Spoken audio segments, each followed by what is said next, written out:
Hi everybody, this is Julie with Dog Dish. This is just a quick experiment to explain to you why you should be putting water in your dog's food portions. This is going to be your dog's stomach. There is always a certain amount of moisture in there. And if you would take a dry sponge, and this isn't like an old dry sponge, it's pretty soft, and put it in there. It's going to use all of that moisture. And now you just have a sponge that's not going anywhere. But you have that wet dog food. It doesn't have to be soft, just, I call it floating. Put some water in there. My dogs actually like it a little warmer, and for me, it makes sense to be a little warmer because it is the same degree as their internal stomach would be rather than cold and not shocky. But so you've got a dampened sponge in there representing the dog food with water. Okay, we'll take it out of there, put our stomach contents liquid back in there. You put in moist dog food. It leaves some moisture in there. What that moisture does that's still in there is help move that food along, help digestion. It is not taking all of that moisture and just sitting there. For your dog, it helps their digestion. It cuts down on chances of bloat. It slows down the gulpy dog. And, it works great with, slow feeder bowls and all of that too. But it will slow them down so they're not gulping. But it definitely will make a difference. I know some dogs are picky. Use a little bit of diluted down bone broth. Bone broth is good for them anyway. So put some moisture in. It will help decrease lots of digestion issues and make their digestion move along faster.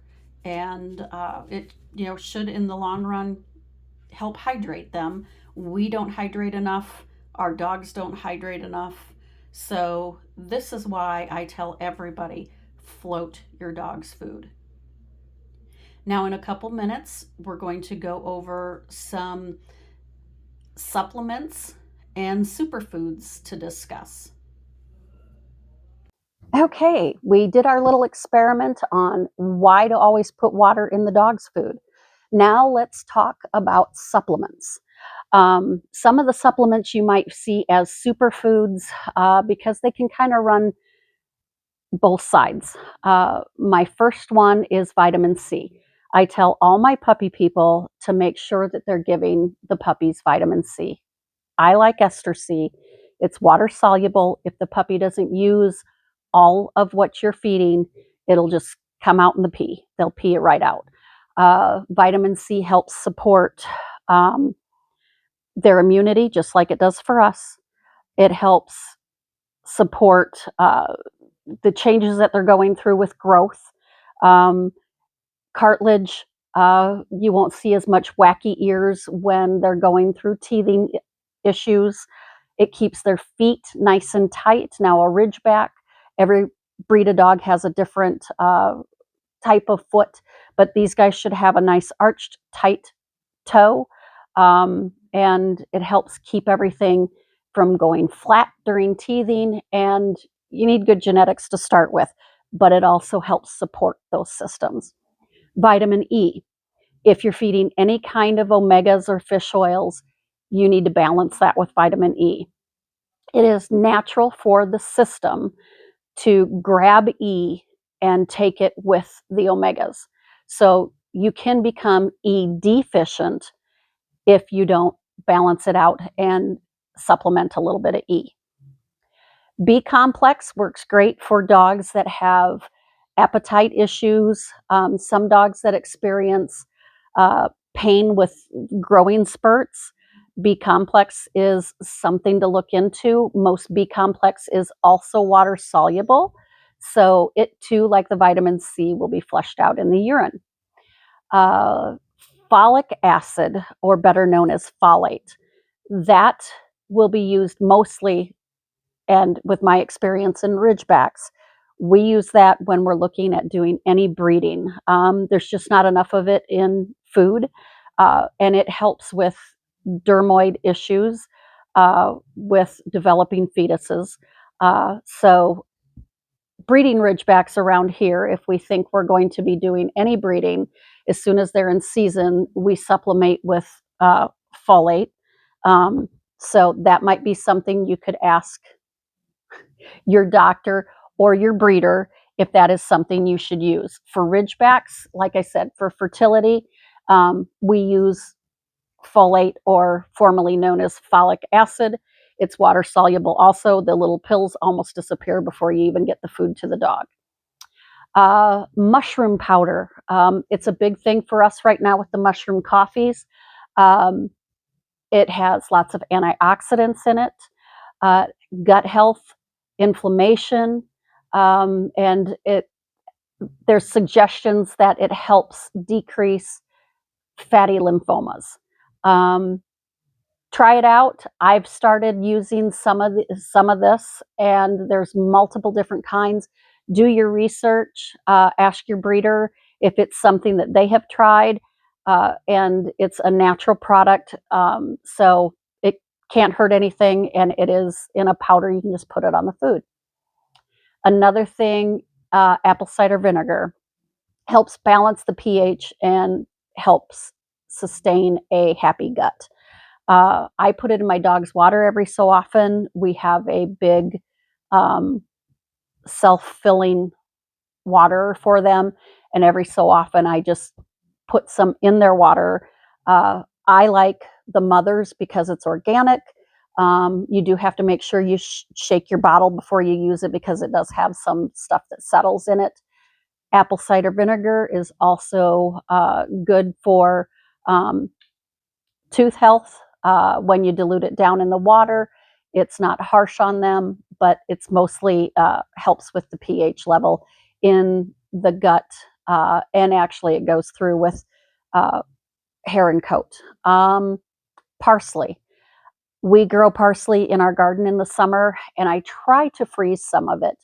Parsley is a natural detox for your dog's stomach, intestines, blood supply, all of that. It's good for kidney health, and it also helps with that nasty breath. Look for a good probiotic. Nothing has enough probiotics to keep the gut happy. A lot of supplements and superfoods you'll hear me talk about help with balancing the gut. It's the same thing we talked about with putting water in the food.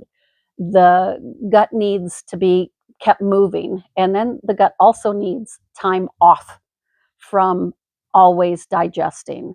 And that's why the fasting works for some people to lose weight, is the gut resets itself and needs time to rest. Probiotics help the gut keep working in a good pace. I myself like the ProViable. It's based off of a dog's gut enzymes and not people gut enzymes. So check into that. It's one that I really like. It comes in a paste and a tablet form. And most dogs find it actually yummy. When I've used it before for some of my females that have had puppies, I've used the paste, and they pretty much suck it right out of there thinking it's a treat. Kind of has a yogurt consistency. It's like a paste warmer that you could use for like horses. That's what it's similar to. A multivitamin.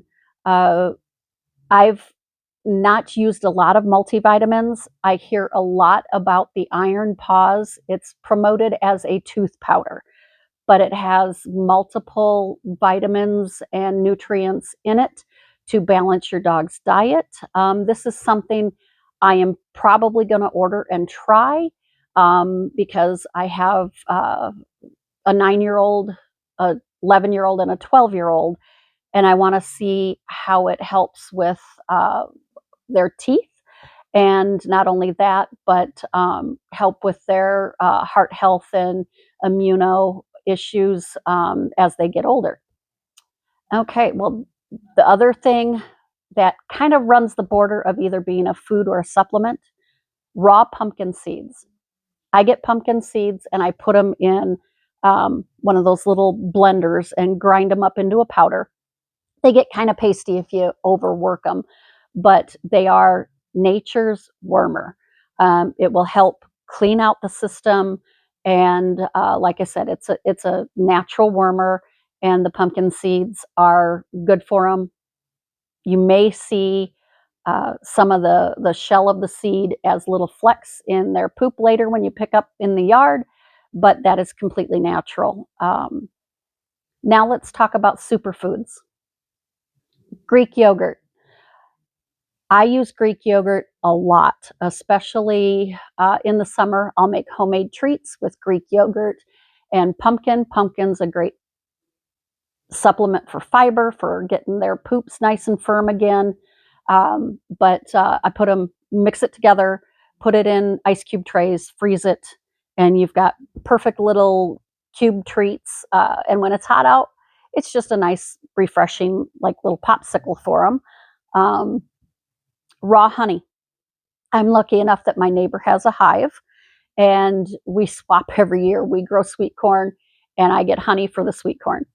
Raw honey helps with inflammation, immunity, gut health again. All you need to do is 1 teaspoon 2 times a week. You don't have to go crazy. I actually also use the raw honey for a homeopathic for kennel cough, or if a dog's feeling a little off, and the raw honey and Greek yogurt is a nice treat for somebody that's feeling a little down, or to pick up a mama during whelp. It gives some quick calories and a boost of energy.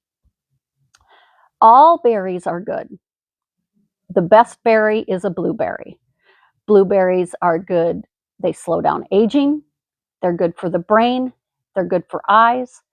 They have a million antioxidants in there. So blueberries are a great treat. I also do frozen treats with Greek yogurt and blueberries.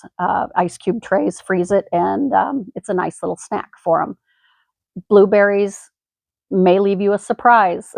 It too, the skin they don't digest, you will find that in the poop. Don't let that alarm you. Completely normal. Pineapple. Speaking of poop, if you have poop eaters, feed pineapple, whether it's the actual pieces of pineapple or putting pineapple juice in their food. And you can put that in with the water to dilute it down if it's a little strong tasting for them. But it takes away that desire and what's drawing them to the poop from the inside out. So the poop eating more than likely will stop if you continue to feed pineapple. My dogs love pineapple. I don't have poop eaters, but it's not something they eat all the time, but it's a nice little treat, and they enjoy almost every fruit and vegetable that you can think of. But you can try pineapple for poop eating.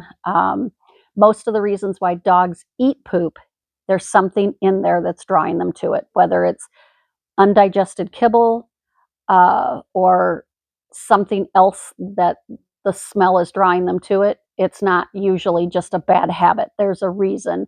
There's nutrients or something in there that they're going for. So try the pineapple, see if that works.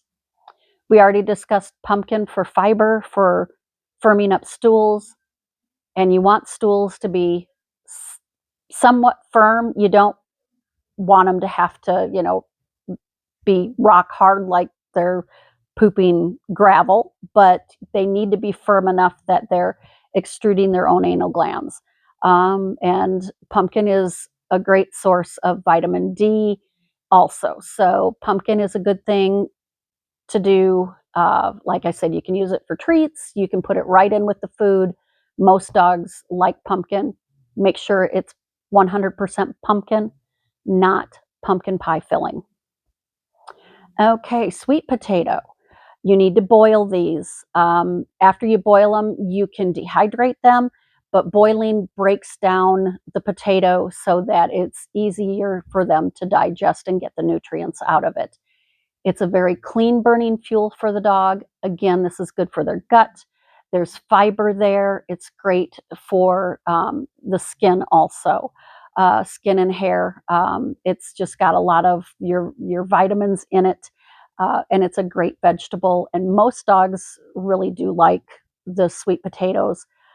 We've got a friend that does a lot of dehydrated sweet potatoes, and it actually looks like chicken jerky when you dehydrate it. And the dogs, it's a nice, good chewy chew.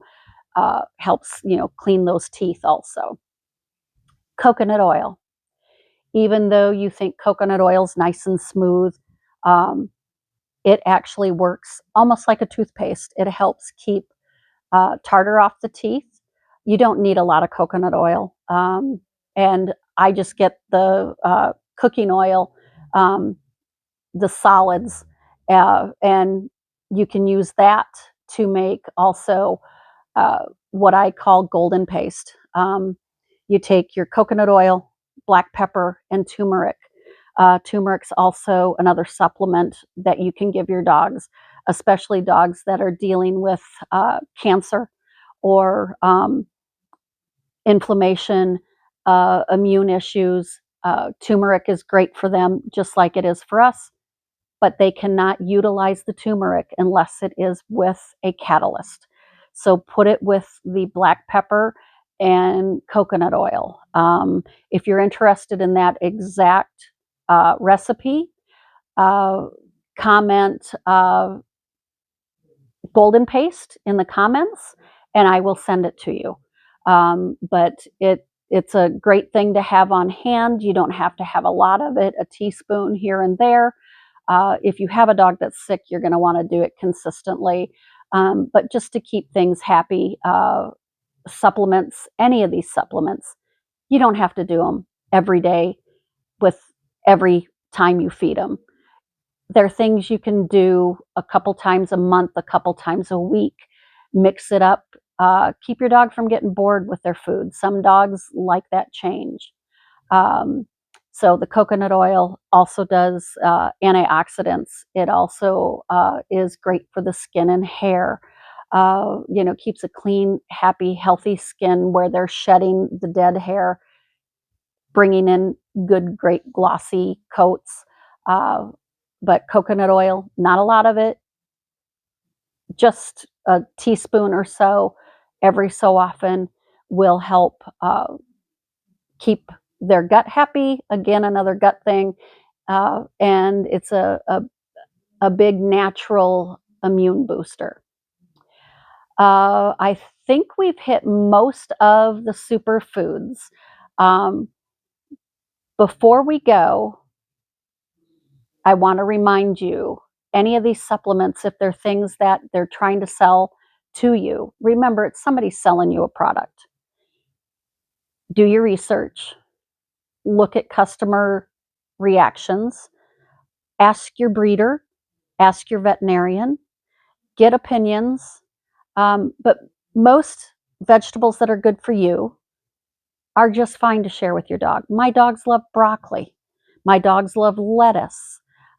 These are just a few things that you can add into their food to give them the extra that kibble doesn't give them.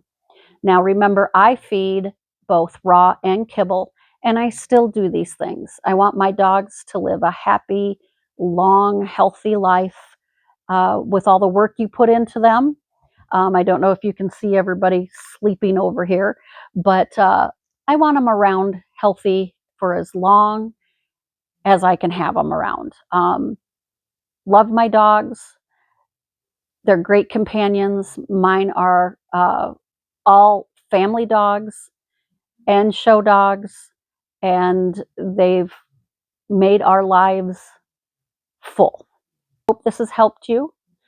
If it has, please comment, like, and subscribe. Thank you very much. Until our next podcast.